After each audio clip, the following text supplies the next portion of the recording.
This class will deal with behaviorism. The early works on behaviorism date back to 1927. Pavlov, a very famous Russian psychologist, was the main enthusiast in this field. His research provided the basis for classical conditioning, as it's called. The notion was further developed by Skinner, yet another famous psychologist, who took the concepts of conditioning a step further. Now, going back to Pavlov, Pavlov's experiment consisted of molding the behavior of his dog. So he wanted to see what determined the behavior of dogs, or of his dog, and to see if this shed some insight into human motivation. He identified that he can or could manipulate his dog to react to the sound of a bell. So when the dog heard the bell, the dog would perform in a certain way. And he conditioned the dog to perform in that way every time the dog heard the bell. The idea behind his experiment was to associate a stimulus, in this case the sound of the bell, to a response, food. So he got the dog. When the dog was hungry, he rang the bell first, and then he fed the dog. And he continued to do this. And after a time, when he rang the bell, the dog would salivate, the dog would prepare to have the food. So the dog knew that when the dog heard the bell, that food was about to come. So the dog was conditioned, and it was Pavlov's experiment. The dog would automatically salivate whenever he heard the bell. This reaffirmed the idea that behavior can be molded through classical conditioning. And this is our idea of classical conditioning. It's we have a stimulus and a response. The stimulus is something which precedes, goes in front of the response. The stimulus is telling us what's about to happen and preparing us for what's about to happen. Now, behaviorism is based on the view that an individual's behavior can be molded to achieve desired outcomes. So it just doesn't apply to Pavlov's dog, it applies to us. When we see something happening and something else happens afterwards, we become conditioned. We know that this is a precursor to that. We know this is going to go before that, and we're ready. We are conditioned. Skinner implied that learning is a series of stimuli and responses. With positive reinforcement increases the desire to the desired response. So if we have positive reinforcements, positive mean desirable reinforcements, it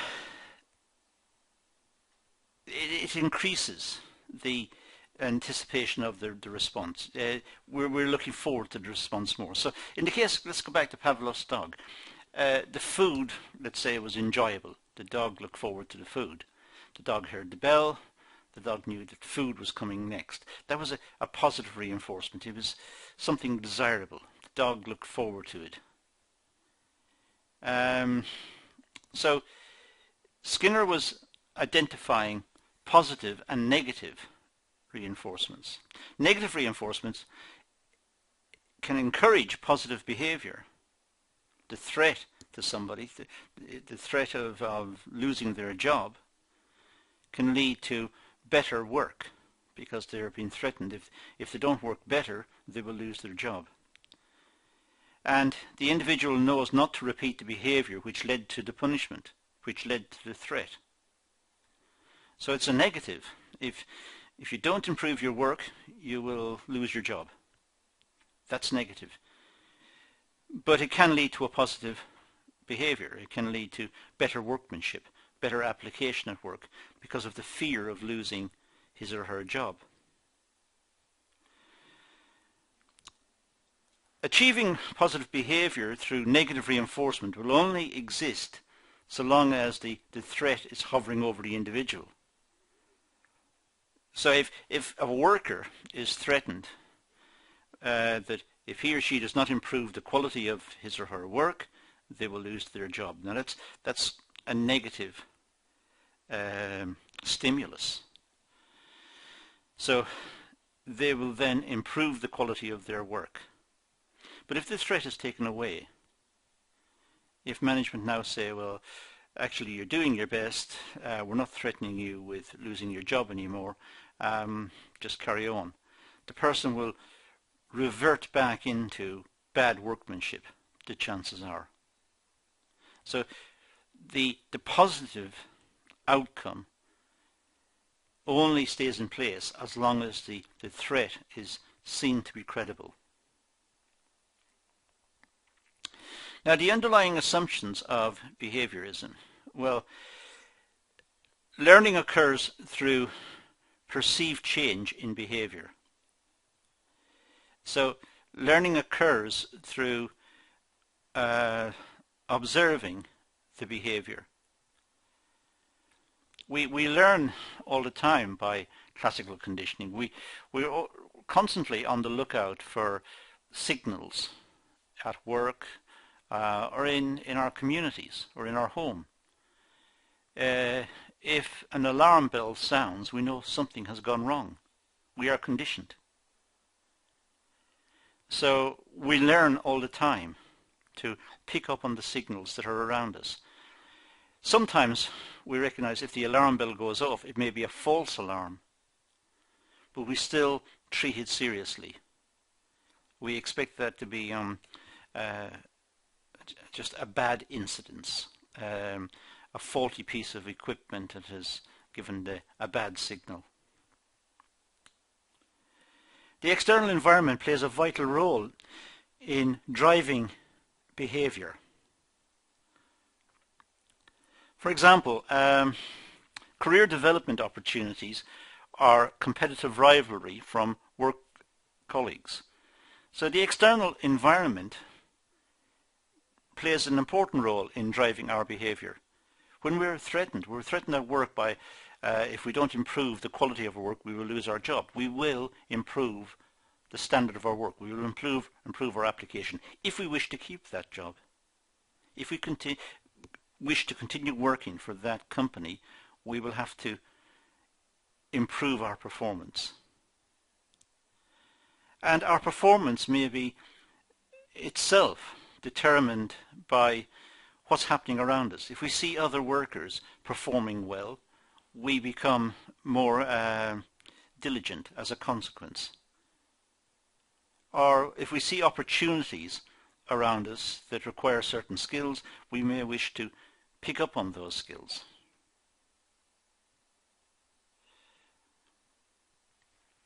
Repetition allows for effective training. For example, role-play activities during training courses. Repetition is a good way of learning. Repetition is performing the task over and over until we have a deep understanding of what's going on. We have performed the task so many times and now we know what's happening. So repetition is a good way of learning. It may become boring if it's done too much or if the tasks are very small. But role-playing is also a good way of learning as well. It's performing the tasks in preparation for the real thing. It is acting out the requirements of the job with colleagues. And if that's possible, that's a good way to learn. Reinforcement to achieve desired behavior from employees or individuals, for example, monetary and non-monetary reward, praise and acknowledgement. These are good ways of motivating people as well. giving reinforcements, setting the tasks, explaining the tasks, ensuring that the workers are properly trained so they have a good opportunity to show off their skills and produce good quality work and act efficiently. But at the same time, they need reinforcement. So once in a while, the management should reward the workers for their activities, for their participation, reward them perhaps by bonuses. Or it could be non-monetary, as I say here. It could be praise or acknowledgement, simply thanking them, simply admiring the workmanship and congratulating them on a job well done. Now the implication to training or for training. Well, in order to mould an individual's behaviour, they need to be positively reinforced to achieve the desired behaviour. So during training, when participants in the training scheme are making progress, they need to be congratulated and encouraged. So they need to have positive reinforcements. What they've done correctly should be picked up on and indicated, and they should be praised for what they've achieved. The learning should be guided through learning outcomes and the curriculum. Learning needs to be focused. It needs to have an outcome. It needs to be aimed at something. Learning can't just be random in the context of training. It would be inefficient for the business just to have a training program and not know what the training program was for. So they need to have particular outcomes. And those outcomes is what determines the type of training and the content of the training program. So it's very important to have learning outcomes so that there is a focus to the training. And positive reinforcement, the use of rewards such as well done or you did a great job, or awards such as certificates and promotion. These are very important because they're not just a reward to the person's ego, but it's also an indication that they have been using their time positively. They have picked up on what was required. They have made an effort to apply what they've learned and do it positively. So positive reinforcements are very important. Being congratulated, being thanked, being acknowledged, that's very important to ensure good results. Now the advantages of behaviorism. Well, it's easy to identify and mould behaviour as it is observable. We can see how people behave. So we can identify the behaviour, and we're in a position to perhaps mould the behaviour to the desirable outcome. So someone who is good at a particular skill, good with using particular machinery, or good in the office with computers, or good with numbers, that person could be moulded to become a particular type of worker.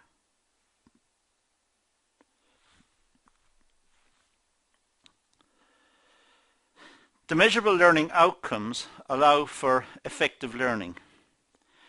It's important to have learning outcomes, as I just said earlier. It's important to have clear and unambiguous outcomes. They must be stated. So training programs are targeted. They're not haphazard. That's important.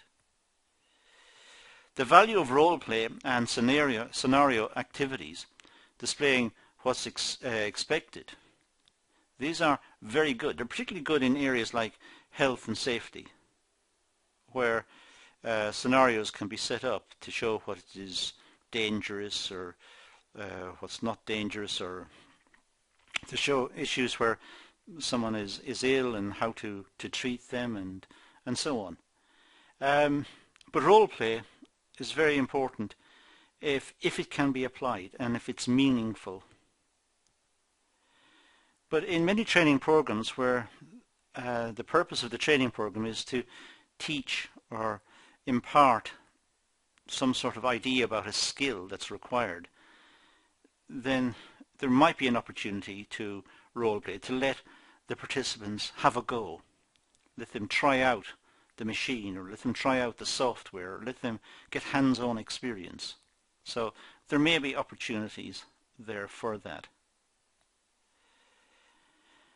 The whole idea of behavioralism and this idea of watching behavior and conditioning behavior, it's embedded into institutional design. For example, the ADDIE model, which is the subject of separate videos and should be viewed separately. But it can be embedded. It is a part of the design of some models. The use of competencies are strongly reliant on this theory. Competencies, the ability to perform tasks efficiently and to good quality. Competencies are built up by performing the routines that are required, performing the work that's required, and getting positive reinforcements so that the quality of the work is even further improved, and efficiency can be achieved through greater application and pride in what the worker is doing. Now let's move to the disadvantages of behavioralism. It doesn't really account for emotions, for the thoughts and feelings. Back to Pavlov's dog. The dog heard the bell. The dog knew that food was imminent. Food was about to appear. The dog was not in a position. Perhaps it's a bad example, but the dog was not in a position to think about what was happening. It was a non-thinking situation. The dog heard the bell.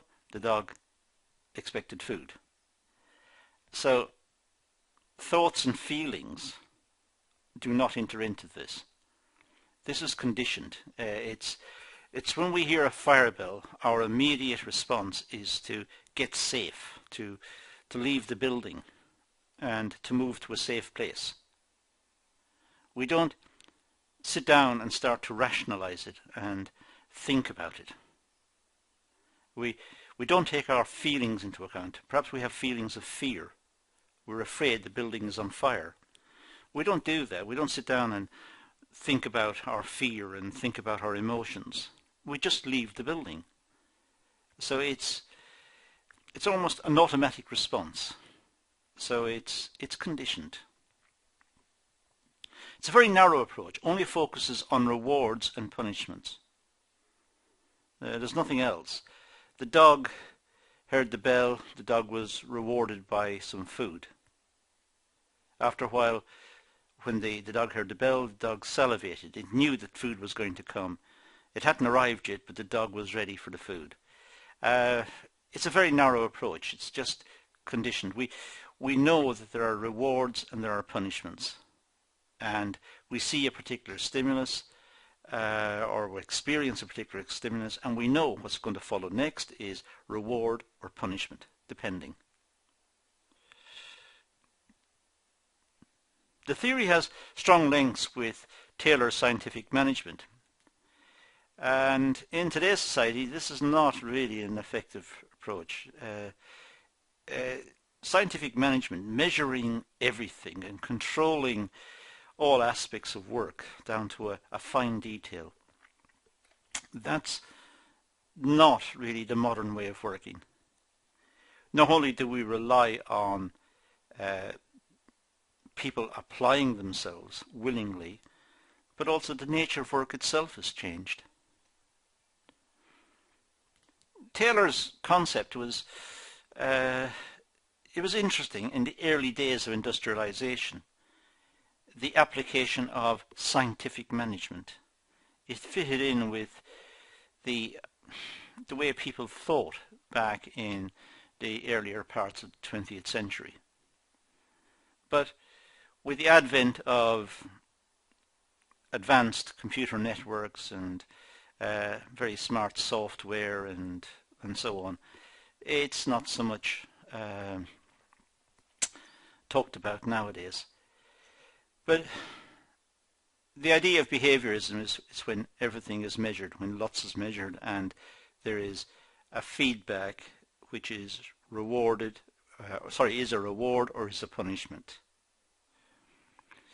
The feedback as a reward or a punishment means that workers experience the stimulus and then perform in anticipation of the reward or to avoid the punishment. As I said earlier, the way work is being set up and devised in the modern world is somewhat different. There are different views of management. The job still must be done, but more enlightened thinking takes a more holistic view of the person and looks at the environment in which to work, look at their capabilities as well, and look at their aptitudes and their suitability for work and their motivations, and out of all of this blend try to find a way in which the job can be done effectively. Okay, that's our overview of behaviorism, and that's all I'm going to say on the topic, so I'm going to leave it at that and say thank you for watching.